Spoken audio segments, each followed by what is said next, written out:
Ambassador Zethkar adjusted his ceremonial robes as the massive diplomatic ship dropped out of hyperspace. Before him stretched a small blue planet, the third rock from a yellow star. The planet looked peaceful enough, with white clouds swirling over green and brown continents. Hard to believe this tiny world had sent out the probe that changed everything.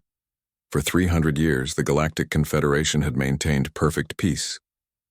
347 different species, all united under one simple rule: complete honesty through the sacred handshake. When two beings touched palms and shared their bioelectric fields, they shared thoughts, memories, and intentions. No lies could survive. No hidden agendas could flourish. Perfect trust meant perfect peace, until now. The probe they had detected 6 months ago was crude by galactic standards. Chemical rockets, basic sensors, simple radio transmitters. It carried greetings in hundreds of languages and images of the creatures that built it. Humans, they called themselves. Bipedal mammalian with forward-facing eyes and opposable thumbs. They looked harmless enough, but they had refused the handshake. Sir? His aide, a young Velthari named Kessin, approached nervously. The humans are responding to our transmission. Zethkar activated the main screen. A middle-aged human woman appeared, her brown hair streaked with gray, her dark eyes alert but cautious. She wore simple clothes and sat in what appeared to be a government building. "This is Secretary General Maria Santos of the United Nations," she said in clear galactic standard. "Welcome to Earth. We are honored by your visit and eager to establish peaceful relations with the Galactic Confederation." Zethkar smiled. His translator had done excellent work teaching this human their language. "Greetings, Secretary General Santos. I am Ambassador Zethkar. We come in peace as always. We request immediate permission to land and begin the handshake ceremony." The human woman paused. Something flickered across her face. Confusion, fear. "I'm sorry, Ambassador, but we need to discuss the terms of this ceremony first. Could you explain exactly what it involves?" "Of course." Zethkar was patient with primitive species. "The handshake is simple and painless. We touch palms. Our bioelectric fields merge briefly, and we share surface thoughts and intentions. This way, both sides know the other speaks truthfully. It is how all diplomatic relations begin in our galaxy." The pause was longer this time. "Ambassador, with all due respect, we cannot agree to that particular ceremony. However, we offer many alternatives. We have extensive written agreements, verbal negotiations, cultural exchanges, even physical handshakes without the mental component. We simply cannot agree to any form of mental contact." Zethkar's aide gasped softly. Across the bridge, other crew members turned to stare at the screen. In 3 centuries, no species had ever refused the sacred handshake. It was unthinkable. "Secretary General," Zethkar said carefully, "perhaps there is a translation error. You do understand that without the handshake, we cannot establish trust? We cannot know if your words are truthful?" "We understand your position," Santos replied. "But mental privacy is fundamental to human nature. We cannot and will not allow outside access to our thoughts, even briefly. This is not negotiable." The transmission ended, leaving Zethkar staring at a blank screen. Around him, his crew whispered in shock and concern. "Sir," Kessin said quietly, "what do we do? The Confederation Charter is clear. No diplomatic relations without the sacred handshake." Zethkar rubbed his temples. In his 200 years as a diplomat, he had never encountered such a situation. Species might be shy about the handshake initially, but they always agreed once they understood its peaceful purpose. What were these humans hiding? Over the next several days, Zethkar tried everything. He invited human representatives aboard his ship for private discussions. He offered to modify the handshake, making it briefer and more limited. He even suggested that only one human needed to participate, just to establish basic trust. Every offer was politely but firmly refused. The humans seemed eager to cooperate in every other way. They provided detailed information about their planet, their history, their technology. They offered tours of their cities, meetings with their leaders, exchanges of art and culture. They answered every question honestly and thoroughly, but they would not shake hands. Not the way the galaxy required. Dr. Sarah Chen, Earth's lead xenobiologist, tried her best to explain. She met with Zethkar in the space station the humans had hastily constructed in orbit around their moon. "Ambassador," she said, her hands wrapped around a cup of something she called coffee. "You have to understand, Human consciousness is individual, private. We don't share thoughts naturally like some of your species do. The idea of someone else accessing our minds, even briefly, is terrifying to us. But without shared thoughts, how can we trust you? Zethkar asked. How do we know you are not planning violence? How do we know your peaceful words are true? Dr. Chen sighed. You'll have to trust our actions over time. Watch what we do, not just what we say. Judge us by our behavior. That could take decades, centuries. Then it takes centuries. Her voice was gentle but firm. Ambassador, we want to join the galactic community. We want peace and friendship with all species, but we cannot sacrifice our fundamental nature to achieve it. Zethkar returned to his ship more confused than ever. He sent daily reports to the Confederation Council, each one stranger than the last. The humans showed every sign of being peaceful. Their planet had recently emerged from a series of global conflicts, but they seemed to have learned from their mistakes. They had united their species under a single government, ended most wars, and begun healing their environment. Yet they refused the one thing that would prove their peaceful intentions. The response from the Council was swift and unanimous. If the humans would not participate in the sacred handshake, they could not be trusted. Earth was to be placed under precautionary observation until the situation could be resolved. Zethkar delivered the message personally. Secretary General Santos listened with growing sadness as he explained that Earth would be isolated from galactic trade, denied access to advanced technologies and monitored by Confederation ships. We are sorry it has come to this, Santos said, but we cannot change our nature any more than you can change yours. Perhaps, Zethkar replied, but the galaxy has learned that some natures are more dangerous than others. As his ship established orbit around Earth, Zethkar watched the blue planet turn slowly below. Somewhere down there, billions of humans lived their lives, unaware that their refusal to share their thoughts had marked them as potential threats to galactic peace. He wondered what they were hiding behind those stubborn, private minds. He would spend the next several months finding out, and the answer would shake the galaxy to its core. 6 months had passed since the orbital blockade began, and Earth had become the most talked-about planet in the galaxy. Every species had an opinion about the stubborn humans who refused the sacred handshake. The Zeftorians, with their crystal-based consciousness, believed humans were hiding a plague of madness. The Korvash hive minds worried that human individuality was somehow contagious. The peaceful El Nathi suspected humans of planning some massive deception that required mental privacy.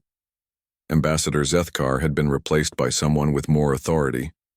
High Counselor Threndar arrived with the largest diplomatic fleet in Confederation history.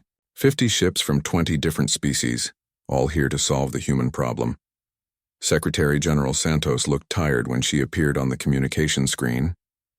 Dark circles surrounded her eyes and her hair had grown grayer. The isolation was taking its toll on her planet.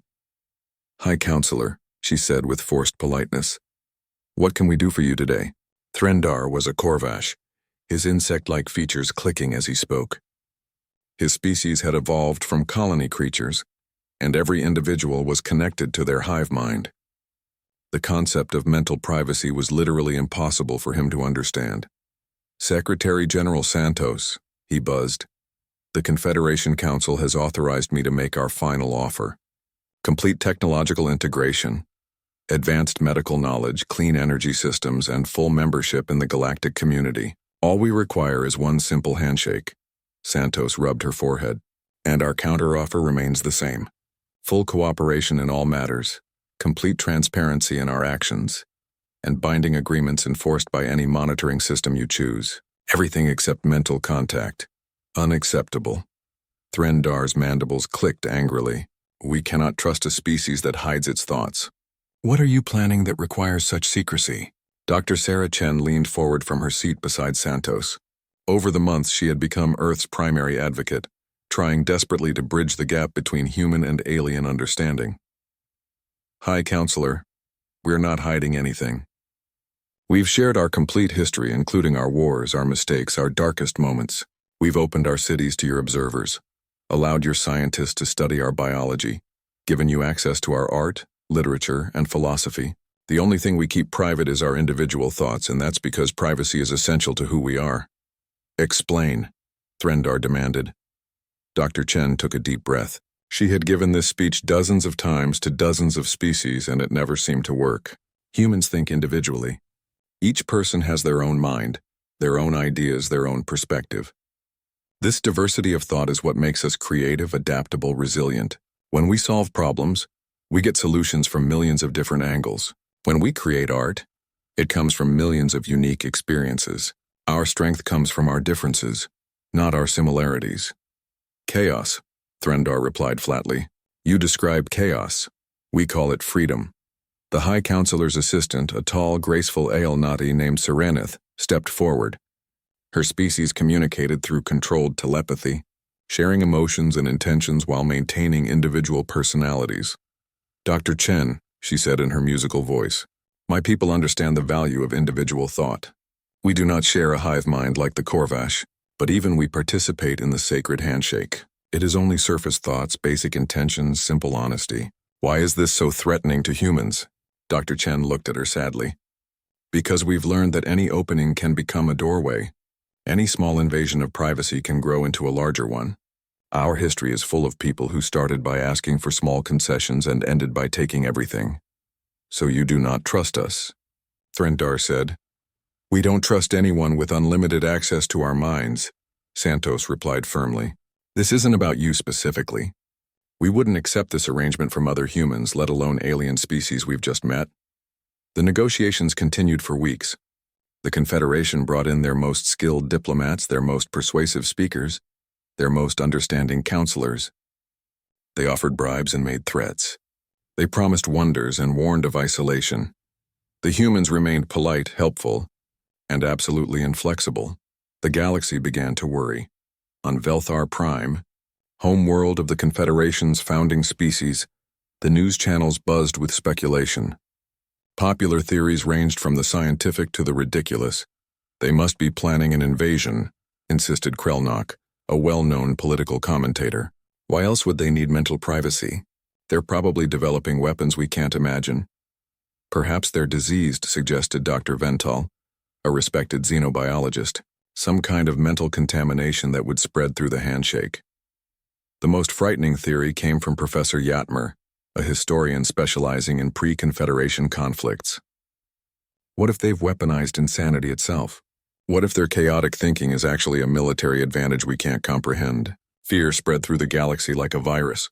Trade routes that passed near human space were rerouted. Tourist destinations advertised their distance from Earth. Some species began requesting additional security at Confederation meetings.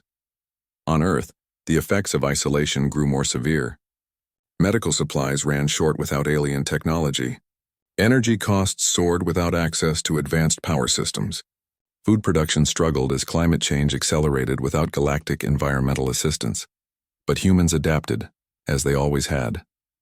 They rationed resources, developed alternatives, and worked together to solve each crisis as it arose. Their refusal to share thoughts didn't make them any less cooperative with each other. If anything, it made them more creative. Dr. Chen watched the news reports from around the galaxy with growing alarm. The fear was spreading, turning what should have been a simple cultural misunderstanding into something much more dangerous. They're afraid of us, she told Santos during one of their daily meetings. They genuinely believe we're hiding something terrible.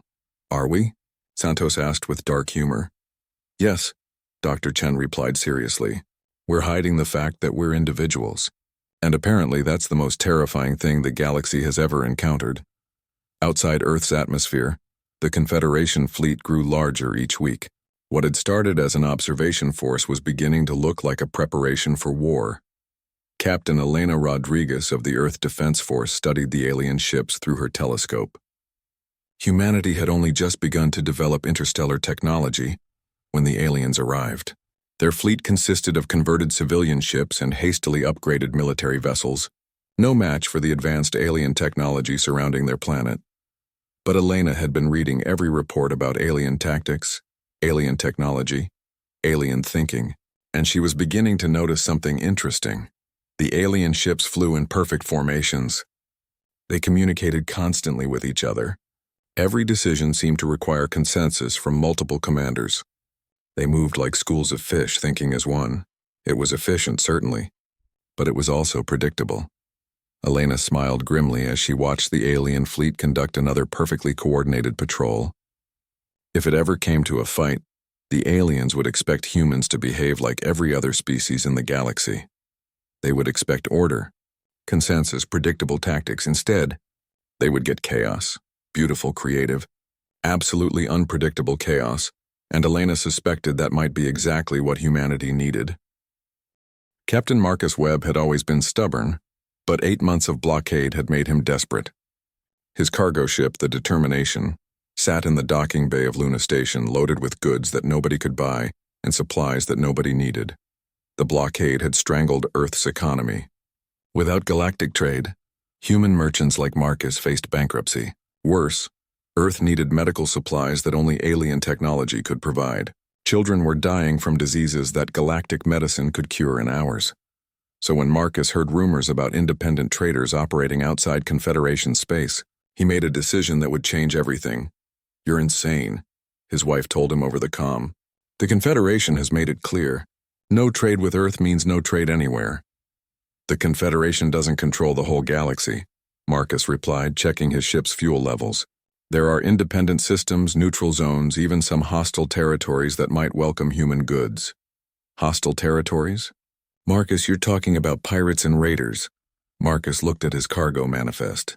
Medical supplies, emergency rations, water purification systems, stuff that could save lives if it reached the right buyers. "Sometimes you have to take risks, Jenny. Earth needs this." The Determination was a small ship, designed for short-range cargo runs between Earth and the outer colonies. It wasn't built for deep space travel, and it certainly wasn't built for combat. But Marcus had spent years upgrading its systems, adding efficiency modifications and reliability improvements that made it faster and more durable than its original specifications suggested. More importantly, Marcus had something no alien trader possessed: the ability to think for himself without asking permission from anyone else. The journey to the neutral zone took 3 weeks. Marcus traveled through empty space, avoiding known shipping lanes and Confederation patrol routes. He had studied star charts obsessively, memorizing the locations of independent systems that might welcome a desperate human trader. The system he chose was called Kepler 442 by human astronomers, though its inhabitants knew it as Thrak. Home to a dozen different minor species, it served as a trading hub for anyone who couldn't or wouldn't deal with the Confederation.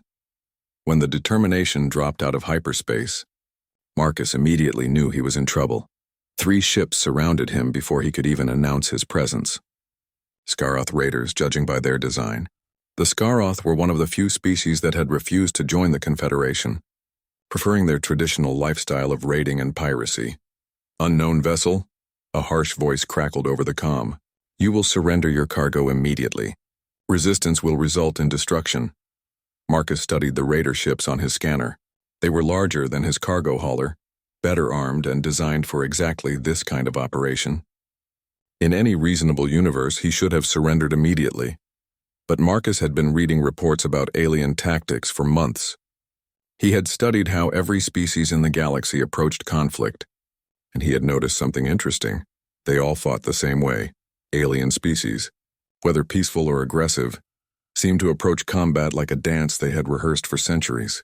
They used established formations, followed predictable patterns, and made decisions through some kind of consensus process that took precious seconds to complete. Marcus, on the other hand, had grown up watching human war movies. "This is Captain Webb of the merchant vessel Determination," he replied calmly. "I'm here to trade, not fight. But if you want to fight, you'll get one." The Skaroth raiders laughed. Their ships moved into attack formation, a perfect triangle that would let them hit Marcus from multiple angles while avoiding friendly fire. It was a textbook maneuver. Efficient, proven, unstoppable. If you were fighting someone who followed textbooks. Marcus waited until the last possible second, then did something no alien captain would ever do. He ignored his own safety completely. Instead of trying to escape or defend himself, Marcus accelerated directly at the lead raider ship, his cargo hauler's engines redlining as he pushed them beyond safe limits. At the same time, he dumped his entire cargo hold into space, creating a cloud of debris that confused the raiders' targeting systems. The lead Skaroth captain, expecting Marcus to run or fight defensively, didn't react fast enough to the suicidal charge. Marcus's ship clipped the raider's wing, sending both vessels spinning, but the Determination's reinforced cargo hull held while the raider's lighter frame crumpled. Before the other two raiders could adjust their formation, Marcus was already moving again. He used the debris cloud as cover, his ship weaving through floating cargo containers and scattered equipment with a recklessness that terrified his attackers. "Impossible," the second raider captain shouted. "No sane pilot would—" His words were cut off as Marcus rammed him from behind. The cargo hauler's blunt nose punched through the raider's engine compartment, disabling the ship instantly. The third raider, seeing two of his companions destroyed by what should have been an easy target, made a crucial mistake. He hesitated. In that moment of uncertainty, Marcus made another impossible decision. He abandoned his ship. The emergency shuttle that every cargo hauler carried for emergencies had never been designed for combat. It was a simple craft meant to ferry supplies between ship and station. But Marcus loaded it with improvised explosives made from ship components, aimed it at the final raider, and detonated it on impact. The explosion took out both vessels, leaving Marcus floating in an escape pod while debris rained around him. When the rescue ships from Thrak Station arrived hours later, they found something unprecedented.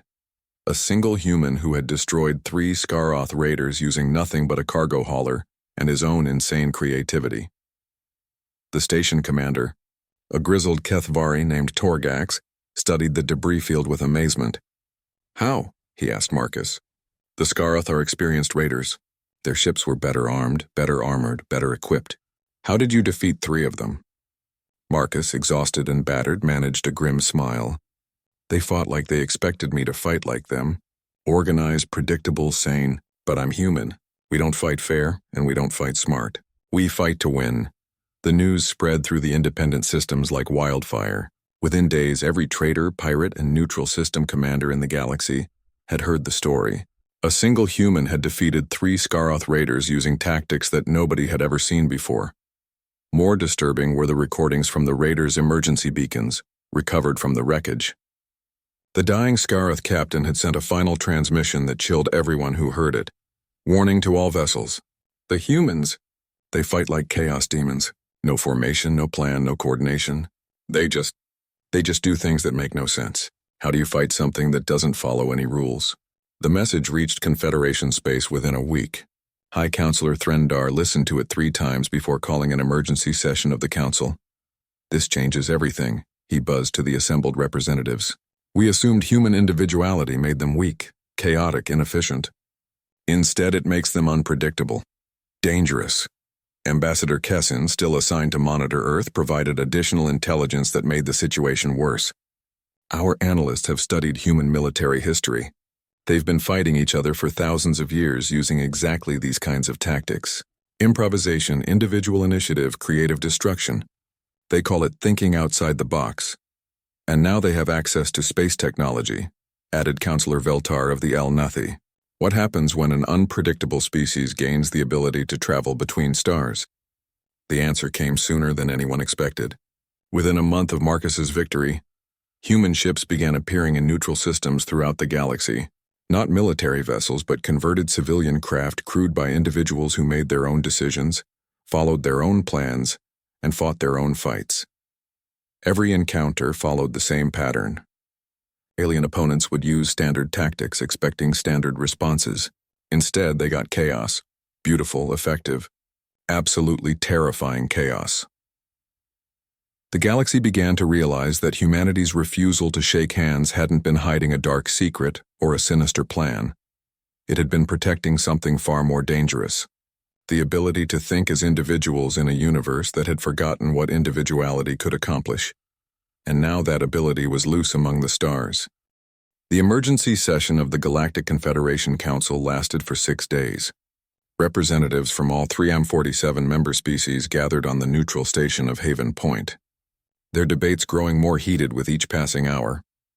High Counselor Threndar stood at the center of the great assembly hall, his insect-like features twitching with agitation. Around him, a symphony of alien voices argued in dozens of languages, their translation devices struggling to keep up with the rapid-fire discussions.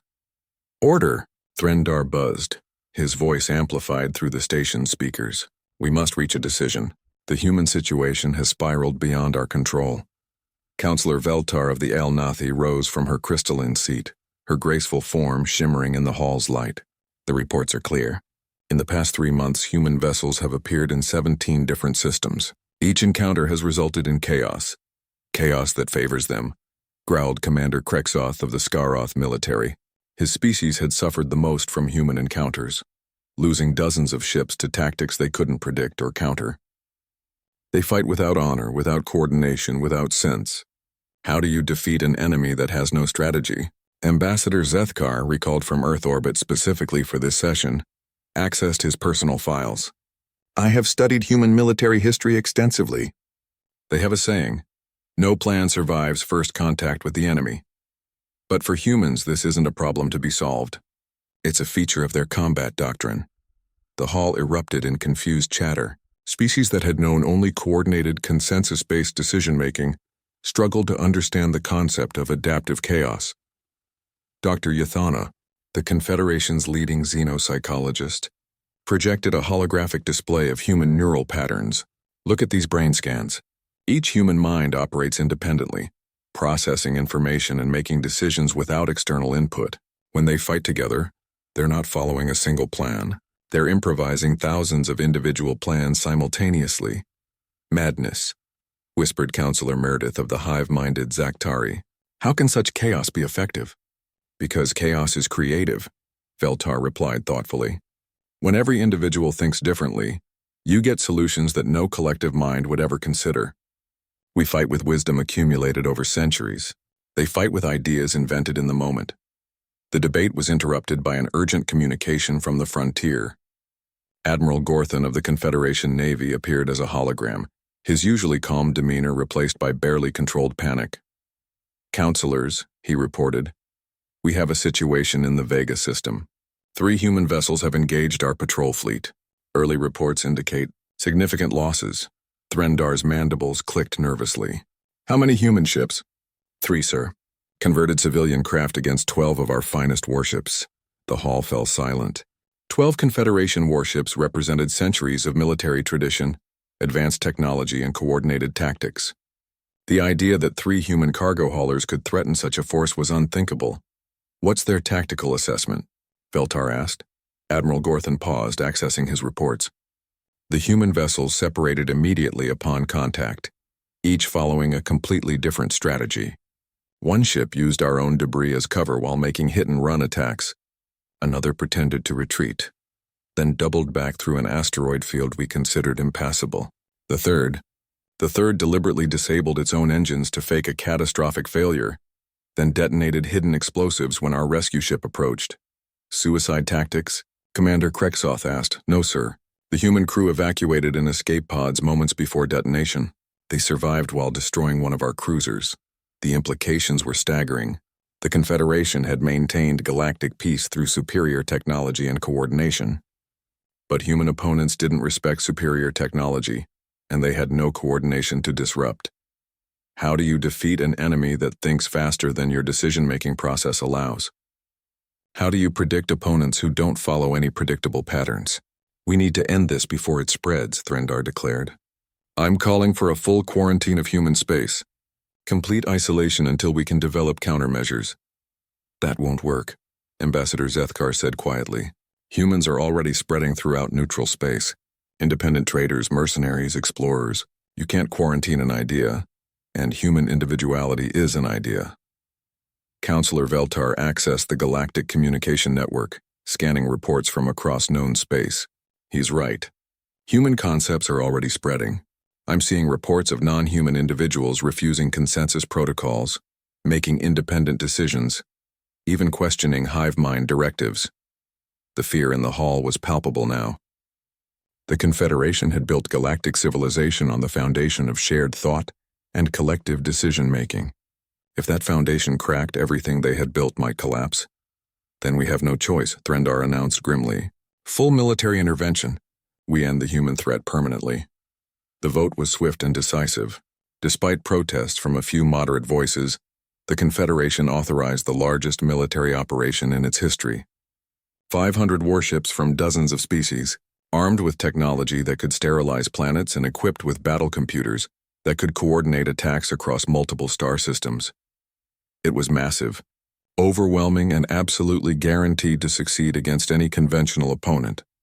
Unfortunately for the Confederation, humans were anything but conventional. Captain Elena Rodriguez received the war declaration while orbiting Titan, watching Confederation forces mass beyond Saturn's rings. Her converted destroyer, the Defiance, was one of 50 human vessels hastily assembled to defend their home system. Against 500 alien warships, it should have been hopeless. Elena smiled as she studied the enemy formation. Perfect spacing, textbook coordination, every ship precisely positioned for maximum tactical efficiency. It was beautiful in its way, like a ballet performed by masters, and like a ballet, every move was choreographed in advance. All ships, this is Rodriguez, she broadcast on the human fleet frequency. You know the drill. No formation, no coordination, no plan. Every captain fights their own fight. Make it up as you go and make it hurt. The response was typically human. 50 different acknowledgments in 50 different ways, from formal military protocols to casual curses. Some captains were already moving, unable to wait for official orders. Others were still debating with their crews about which impossible tactic to try first. It was chaos. It was madness. It was exactly what they needed. When the Confederation fleet attacked, they expected to face a mirror image of their own formation. Instead, they encountered something that broke every rule of space combat. Human ships scattered in all directions, each following a unique strategy invented on the spot. Some accelerated directly into the alien formation, using ramming tactics that no sane commander would consider. Others hit in asteroid fields, using the environment as a weapon. A few simply turned off their engines and pretended to be debris, then struck when alien ships passed by. The Confederation's coordinated battle plan, designed to defeat organized resistance, fell apart within hours. Their commanders found themselves fighting 50 separate battles simultaneously, each against opponents who changed tactics faster than the alien command structure could adapt. By the end of the first day, humanity had lost 30 ships and inflicted casualties on over 200 alien vessels. The numbers should have favored the aliens, but the psychological impact was devastating. The Confederation had never encountered an enemy that seemed to welcome chaos, that fought more effectively when outnumbered, that treated impossible odds as creative challenges rather than hopeless situations. Admiral Gorthon, commanding the Confederation fleet from his flagship, watched his carefully planned assault dissolve into confusion. His ships were designed to work together, their crews trained to follow coordinated strategies developed over centuries. Against human opponents who made everything up as they went along, centuries of military wisdom were worse than useless. "Sir," his aide reported, "the humans have just done something unprecedented. 3 of their ships have linked their engines together with cargo cables and are spinning through our formation like some kind of flail weapon." Gorthon rubbed his temples. "Is it working?" "Yes, sir. They've disabled 4 of our cruisers and caused 2 collision avoidances that broke our battle line."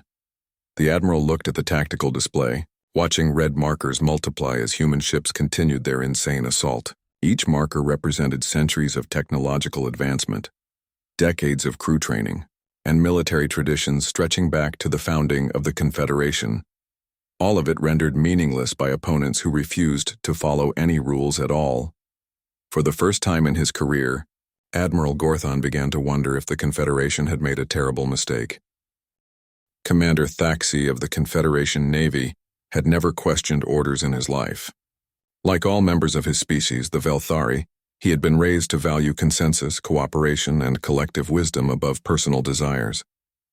But as his damaged cruiser limped through the debris field that had once been the pride of the Galactic Fleet, he found himself thinking thoughts that would have horrified his ancestors. Individual thoughts. His ship, the Harmony of Stars, had taken a direct hit from a human vessel that had pretended to be a derelict cargo hauler.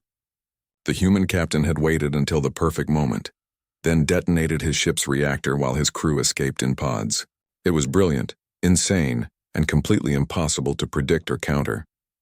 Now Thaxi was alone, his crew evacuated, his ship dying around him. The human assault on the Confederation fleet had lasted 3 days, and in that time, Everything had changed. The mighty armada that had entered the Sol system was now scattered wreckage. Hundreds of ships destroyed, thousands of crew members dead or wounded, and the survivors fleeing in confusion toward the outer system. The humans had won, not through superior technology or overwhelming numbers, but through sheer creative chaos. A proximity alarm sounded, and Thaxi looked up to see a small human shuttle approaching his crippled vessel. He reached for his sidearm, then stopped. What was the point? If they wanted to kill him, they would have done it already. The shuttle docked with his ship's emergency airlock, and Thaxi watched as two humans in environmental suits entered his bridge. They moved with the casual confidence of people who made their own decisions, and their faces showed curiosity rather than hostility. Commander Thaxi? The first human spoke in accented galactic standard, her voice muffled by her helmet's comm system. I'm Dr. Sarah Chen, and this is Captain Elena Rodriguez. We're here to help. Thaxi stared at them in confusion. Help? You just destroyed my fleet. Your fleet attacked us, Rodriguez replied matter-of-factly. But you're wounded and your ship is dying. No reason you have to die with it. The next hour passed like a dream. The humans worked to stabilize his ship's life support, treated his injuries with their own medical supplies, and never once demanded information or threatened him with harm. They moved with efficient independence, each making decisions without consulting the other, yet somehow working in perfect coordination. It was unlike anything Thaxi had ever experienced. Why?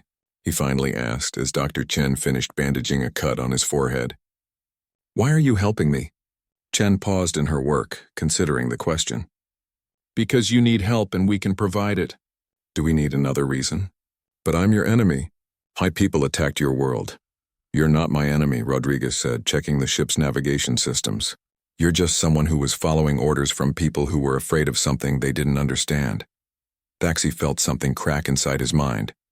Not pain, but a kind of liberation he had never imagined possible. What were they afraid of? Us, Chen said simply. Our individuality. Our refusal to let anyone else into our minds. They thought we were hiding something dangerous, weren't you? Rodriguez laughed, a sound full of genuine humor. Yeah, we were hiding something terrifying. The ability to think for ourselves, to make our own choices, to be responsible for our own actions. Apparently, that's the scariest thing the galaxy has ever encountered. Over the following days, as human rescue ships arrived to assist the survivors of the failed invasion, Thaxi learned things that challenged everything he had believed about the universe. He watched human medics treat alien wounded without discrimination, offering the same care to enemies that they gave to their own people. He saw human engineers working around the clock to repair damaged ships, including Confederation vessels that had been trying to kill them just hours earlier. Most shocking of all, he discovered that humans argued with each other constantly. You're insane, Captain Rodriguez told Dr. Chen during one heated discussion. We should demand reparations for the blockade. Make them pay for the medical supplies we couldn't get, the trade we lost, the people who died. And accomplish what? Chen shot back. More fear, more hatred, more reasons for the next war to be even worse. So we just forgive them? Pretend it never happened? We show them a better way. We prove that strength doesn't have to mean domination, that individuals can choose cooperation over conquest. Thaxi listened to the argument with fascination. In Confederation space, such disagreement would have been resolved through consensus building, with both parties sharing thoughts until they reached a common position. But these humans argued as individuals, each defending their own perspective, and somehow this conflict seemed to make them stronger rather than weaker. How do you make decisions? He asked Chen during a quiet moment. If you disagree with each other, if you can't share thoughts, how do you choose what to do? Chen smiled. We argue, we debate, we present evidence and listen to different viewpoints. Sometimes we vote, sometimes we compromise, sometimes one person just makes a choice and takes responsibility for the consequences. It's messy and inefficient, and sometimes we make terrible mistakes. Then why do it that way? Because the alternative is giving up the right to think for ourselves. And once you give that up, you stop being who you are. The revelation hit Thaxi like a physical blow. For the first time in his life, he truly understood what the humans had been protecting. Not a secret weapon or a sinister plan, but something infinitely more precious. The right to be an individual. When the rescue operations were complete and the human fleet prepared to return to Earth, Thaxi made a decision that would have been impossible for him just days earlier. He requested a meeting with the Confederation Council, to be broadcast throughout galactic space. The Great Assembly Hall of Haven Point was packed with representatives from every member species, plus observers from neutral systems and even some former enemies. The failed invasion had sent shockwaves throughout the galaxy, and everyone wanted to understand what had happened. High Counselor Threndar stood at the center of the hall, his usual confidence replaced by visible uncertainty. Commander Thaxi, you have requested this session to present evidence about human intentions. Please proceed. Thaxi walked to the speaking platform, aware that billions of beings across hundreds of worlds were watching. He had prepared his speech carefully, knowing that what he said next would either open a door to understanding or close it forever. Honored counselors, he began, I stand before you as someone who has seen humanity's true nature. And I must tell you, we have been terribly, catastrophically wrong. The hall erupted in surprised chatter, but Thaxi continued. We feared that humans were hiding evil intentions behind their mental privacy. We suspected them of planning invasion, conquest, or worse. But the truth is simpler and more profound than any of us imagined. They were protecting something we had forgotten, the right to think as individuals. He paused, gathering courage for what came next. For 3 centuries, we have built our civilization on shared consciousness, on collective decision-making, on the belief that consensus equals wisdom. But humans have shown us another way. They fight as individuals and win battles we would lose. They argue among themselves and reach solutions we would never consider. They refuse to surrender their mental privacy and remain stronger for it. Thaxi reached the heart of his message. Counselors, I have seen human medics risk their lives to save alien wounded. I have watched human engineers work to repair the ships of their enemies. I have witnessed human commanders make decisions in seconds that would take us hours to reach through consensus. And I have learned that their refusal to shake our hands was not an insult or a threat. He looked directly at the camera that would carry his words to every world in the galaxy. It was an act of self-preservation. They were protecting the very thing that makes them who they are, and in doing so, they have reminded us of what we gave up when we chose the comfort of shared thoughts over the freedom of individual minds. The hall was completely silent now. I request permission to return to human space, Thaxi said quietly. Not as a spy or a diplomat, but as someone who wants to learn what we have forgotten. I want to understand what it means to think for myself, to make my own choices, to be responsible for my own actions. He paused, then added the words that would change everything. And for the first time in my life, I refused the sacred handshake. The silence stretched for long moments before erupting into chaos. Some representatives shouted in outrage, others demanded explanations, and a few sat quietly, as if considering impossible possibilities. But the damage was done. The idea was loose in the galaxy now, spreading like a virus from mind to mind, world to world, species to species. The idea that maybe, just maybe, there was value in thinking for yourself. Within months, reports began arriving from across Confederation space. Individuals refusing consensus protocols, making independent decisions, even questioning the wisdom of their collective leadership. It was terrifying and liberating and completely unstoppable. Thank you for watching, and comment for next part.